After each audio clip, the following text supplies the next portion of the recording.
Hello friends, my name is Kajal और आप सभी का स्वागत है मेरे चैनल पर। और आज की इस वीडियो में हम डिस्कस करने वाले हैं UPDElEd first semester subject science. Daily इस क्लास की जो टाइमिंग होती है वो रात के 10 बजे होती है, ठीक है।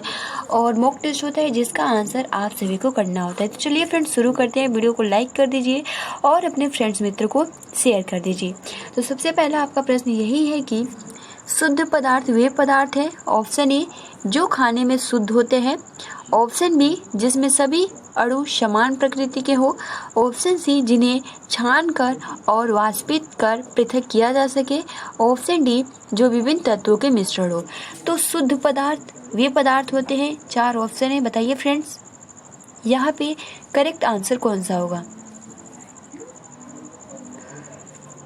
तो देखिए फ्रेंड्स, यहाँ पे जो राइट आंसर होगा कि शुद्ध पदार्थ वे पदार्थ होते हैं जिसमें सभी अणु समान प्रकृति के हो, ठीक है। तो यहाँ पर 51 का आंसर बी करेक्ट हो जाएगा, ठीक है। अगला आपका प्रश्न है कि MKS पद्धति के अनुसार बल का मात्रक क्या है। Option A newton, option B kilogram, option C dyne, option D इनमें से कोई नहीं। तो बताइए फ्रेंड्स 52 का आंसर क्या होगा। MKS पद्धति के अनुसार बल का मात्रक क्या है।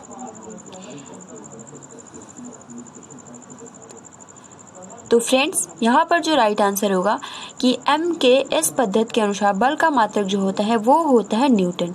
बिल्कुल सही आंसर है। अगला आपका प्रश्न है कि 53 जब कोई वस्तु सदैव एक सरल गति में होती है तो उसकी कौन सी गति होती है। यानी जब कोई वस्तु सदैव एक सरल रेखा में गति करती है तो उसकी गति कौन सी गति होती है। घूर्णन गति, दोलन गति, वृत्तीय गति, रेखीय गति। बताइए फ्रेंड्स। तो फ्रेंड्स आप सभी का आंसर बिल्कुल करेक्ट है। जब कोई वस्तु सदैव एक सरल रेखा में गति करती है तो उसकी कौन सी गति होती है, तो वो रेखीय या सरल। तो यहाँ पे जो राइट आंसर होगा 53 का डी रेखीय गति। अगला आपका प्रश्न है कि जब कोई वस्तु अपने अक्ष के चारों ओर घूमती है उसकी यह कौन सी गति का उदाहरण है। घूर्णन गति, दोलन गति, वृत्तीय गति, रेखीय गति। तो जब कोई वस्तु अपने अक्ष के चारों ओर घूमती है तो उसकी यह कौन सी गति होती है। बताइए फ्रेंड्स।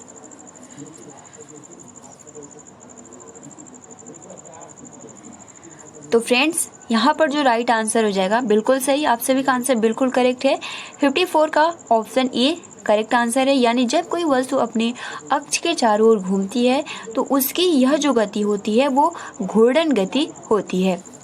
अगला आपका प्रश्न है कि कुम्हार के चाक में जो गति होती है कहलाती है वृत्तीय गति, घूर्णन गति, रेखीय गति, इनमें से कोई नहीं।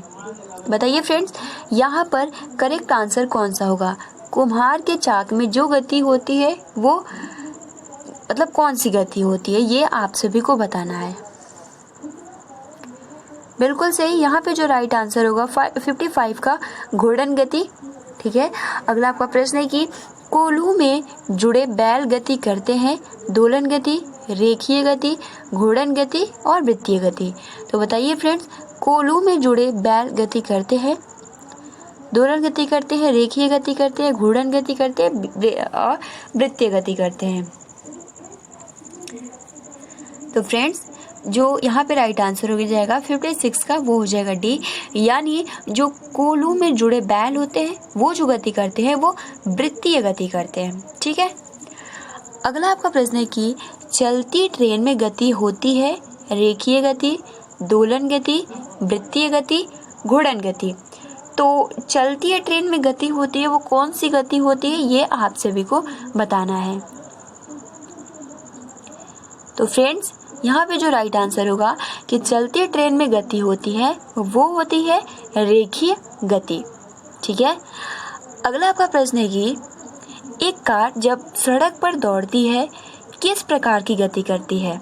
यानी जब कोई एक कार सड़क पर चलती है या फिर दौड़ती है तो वो किस प्रकार की गति करती है। घूर्णन गति करती है, रेखीय गति करती है या वृत्तीय गति या फिर दोलन गति। तो यहाँ पर राइट आंसर क्या होगा बताइए फ्रेंड्स। तो फ्रेंड्स यहाँ पे जो राइट आंसर होगा कि एक कार जब सड़क पर दौड़ती है तो वो जो गति है वो होती है रेखीय गति। ठीक है, तो 58 का आंसर हो जाएगा बी, रेखीय गति। अगला आपका प्रश्न है कि समय का मानक मात्रक है। ऑप्शन ए घंटा, option B second, option C दिन, ऑप्शन डी मिनट।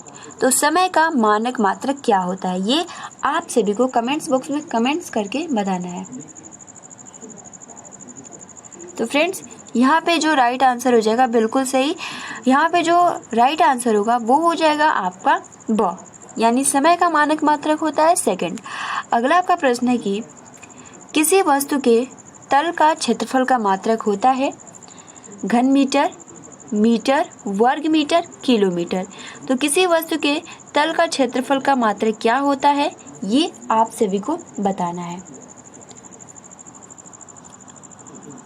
तो फ्रेंड्स बिल्कुल सही, हमने डिस्कस भी किया था, किसी वस्तु के तल का क्षेत्रफल का मात्रक होता है वो होता है वर्ग मीटर, यानी 60 का आंसर हो जाएगा यहाँ पे आपका 100। अगला आपका प्रश्न है कि द्रव्यमान का मानक मात्रक है कुंटल, किलोग्राम, ग्राम, टन। तो द्रव्यमान का मानक मात्रक क्या है, बताइए फ्रेंड्स। तो फ्रेंड्स द्रव्यमान का मानक मात्रक होता है वो होता है किलोग्राम। अगला आपका प्रश्न है कि द्रव का आयतन मापते हैं किलोग्राम में, मीटर में, लीटर में, मीटर स्क्वायर में। तो द्रव का आयतन किस में मापते हैं। तो फ्रेंड्स यहाँ पे जो आपका राइट आंसर हो जाएगा कि द्रव का आयतन मापते हैं, जैसे कि अगर आपको तेल जो भी होता है, ठीक है, तो वो हम लीटर में मापते हैं। तो यहाँ पर जो 62 का आंसर हो जाएगा वो हो जाएगा 100, द्रव का आयतन मापते हैं लीटर में। अगला आपका 63 प्रश्न है कि फुटबॉल मैच देखने के लिए समय का ज्ञान आप किस घड़ी से करेंगे, कलाई घड़ी से, टेबल घड़ी से, दीवार घड़ी से या फिर विराम घड़ी से। तो फ्रेंड्स फुटबॉल मैच देखने के लिए समय का ज्ञान आप जो घड़ी का इस्तेमाल करेंगे वो होगा विराम घड़ी। और देखिए कलाई की घड़ी से हमने डिस्कस भी किया था कि जब हम पानी भरते हैं तो उस टाइम हम जो घड़ी का ज्ञान जिस घड़ी से करते हैं वो कलाई घड़ी होती है। अगला आपका प्रश्न है कि जिस ताप पर द्रव का वाष्प दाब वायुमंडलीय दाब के बराबर हो जाता है उस ताप को कहते हैं गलनांक, क्रांतिक ताप, क्वथनांक, हिमांक। तो जिस ताप पर द्रव का वाष्प दाब वायुमंडलीय दाब के बराबर हो जाता है उस ताप को क्या कहते हैं।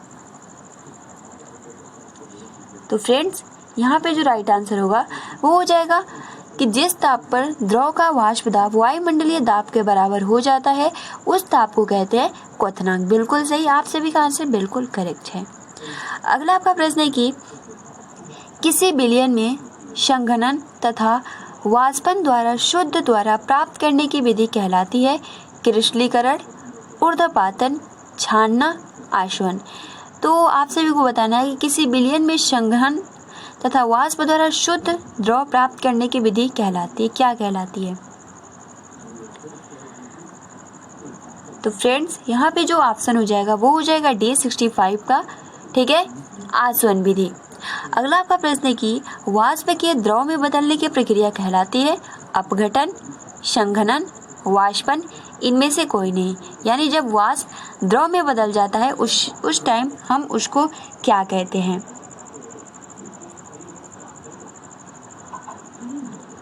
तो फ्रेंड्स यहाँ पे करेक्ट आंसर हो जाएगा संघनन, यानी वाष्प के द्रव में बदलने की प्रक्रिया को संघनन कहते हैं।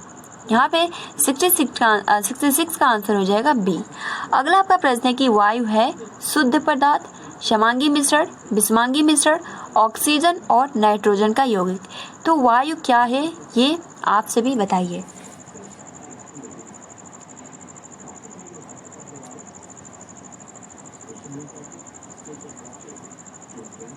तो देखिए फ्रेंड्स हमने आप सभी से बताया भी था कि वायु क्या है, समांगी मिश्रण या फिर विषमांगी मिश्रण। तो देखिए हमने आप सभी को बताया भी था कि समांगी मिश्रण उसे कि जिसे हम देख नहीं सकते और विषमांगी मिश्रण उसे जिसे हम देख सकते हैं। ठीक है। तो समांगी मिश्रण में आपका चीनी और पानी के, अगर हम घोल की बात करें तो हम चीनी और पानी को अलग अलग नहीं देख सकते, क्योंकि जो चीनी होता है वो घुल जाता है। अगर वही बात करें बिस्मांगी का, तो पानी और रेत को अगर हम डालते हैं पानी में और रेत, तो वो जो रेत है वो नहीं घुलता है, तो हमें मालूम चल जाता है कि इसमें रेत है। बट यही ये पूछ रहा है कि वायु क्या है, क्या बिस्मांगी है या फिर समांगी है।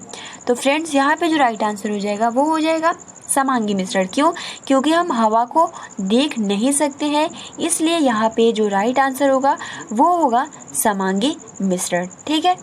अगला आपका प्रश्न है कि बालू और लोहे के छीलन को पृथक किया जाता है बीनकर, फटककर, चुंबकीय पृथक्करण द्वारा, चालकर।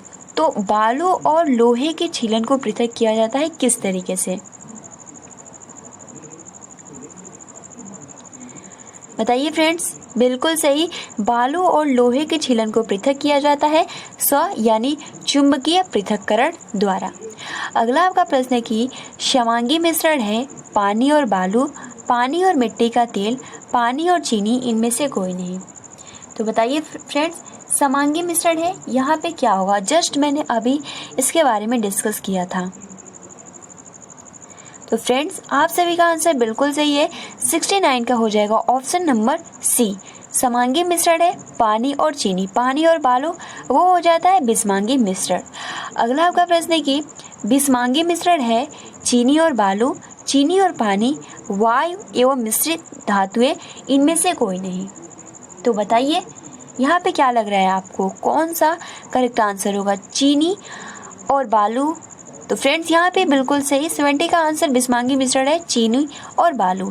अगला आपका प्रश्न है कि नमक के विलयन से नमक को प्राप्त करने की विधि है वाष्पन, छानना, निथारना, इनमें से कोई नहीं। यानी नमक के विलयन से नमक को प्राप्त करने की विधि जो होती है हम क्या कहते हैं? तो फ्रेंड्स यहाँ पर हो जाएगा वाष्पन। ठीक है, 71 का आंसर हो जाएगा और यानी नमक के विलयन से नमक को प्राप्त करने की विधि है वो है वाष्पन। अगला आपका प्रश्न है कि मिश्रण में विलय और अविलय पदार्थों को पृथक करना क्या कहलाता है? अवसादन, पृथक्करण, निथारना या फिर डी वाष्पन। तो बताइए फ्रेंड्स यहाँ पे करेक्ट आंसर कौन सा होगा? तो फ्रेंड्स यहाँ पे जो राइट आंसर हो जाएगा वो हो जाएगा पृथक्करण।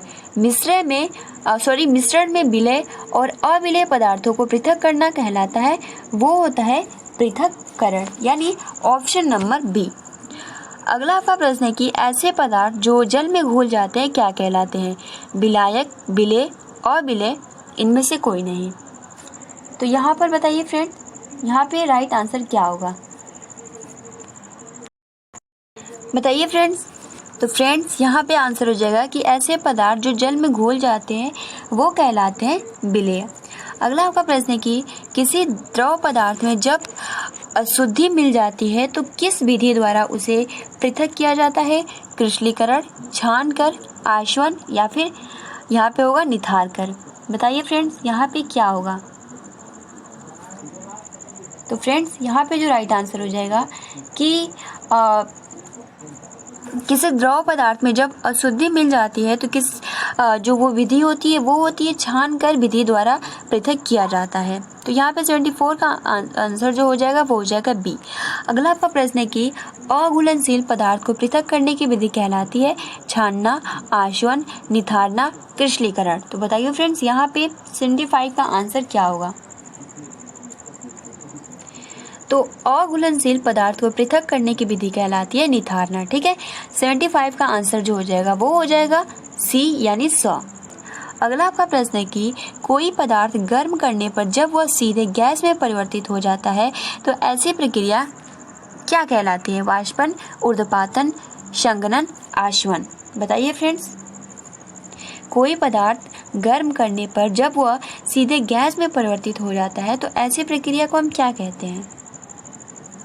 तो फ्रेंड्स यहाँ पे आंसर हो जाएगा कि कोई पदार्थ गर्म करने पर जब वह सीधे गैस में परिवर्तित हो जाता है ऐसी प्रक्रिया को हम ऊर्ध्वपातन कहते हैं, यानी 76 का आंसर हो जाएगा ऑप्शन नंबर बी। अगला आपका प्रश्न है कि उपापचय क्रिया कितने प्रकार की होती है? 1 2 3 4।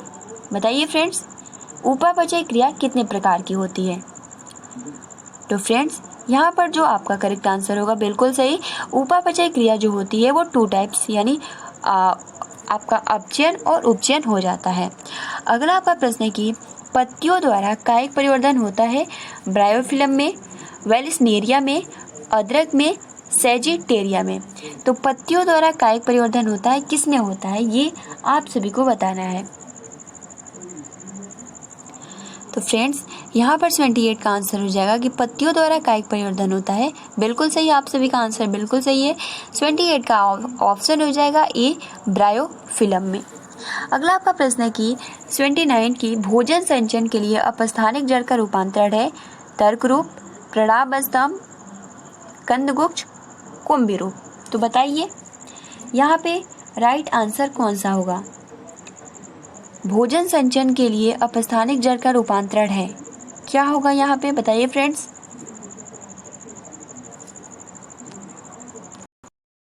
अगर हम बात करें कि जो आपका पॉइंट सीरीज है उसमें गलत दिया है, ठीक है, उसमें आप सही कर लीजिएगा कि भोजन संचयन के लिए अपस्थानिक जड़ का रूपांतरण है, उसमें जो ऑप्शन दिया है वो दिया है परिणाम स्तंभ, जो कि गलत है। ठीक है, यहाँ पे जो होगा वो होगा कंदगुच्छ।